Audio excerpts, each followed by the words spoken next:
One more Bucky update, and then I'm going to do a video talking about whether you'd want to keep Hampton or Bucky on your team if you only could pick one.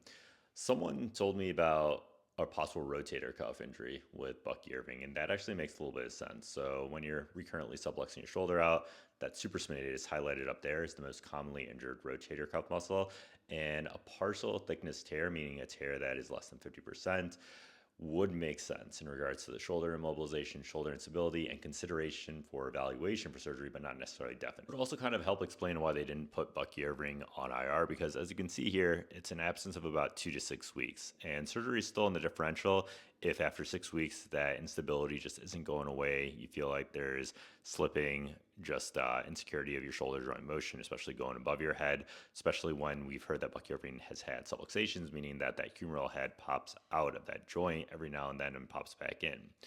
So this kind of provides a little bit more of a clear picture, and I am leaning towards the fact that Bucky Irving basically has a partial thickness supraspinatus tear. Supraspinatus is the most commonly injured rotator cuff in general, but also in shoulder subluxations. But it's also called impingement syndrome when you do a bunch of repetitive overhand motions, especially chest press and all that kind of stuff. That's the rotator cuff muscle that gets strained there. So I am still worried about Bucky, maybe a little bit more cautiously optimistic that if they decide not to do surgery, then he can return back to a high form. But we have to wait and see. And upcoming next is who I'd rather have between Hampton and Bucky.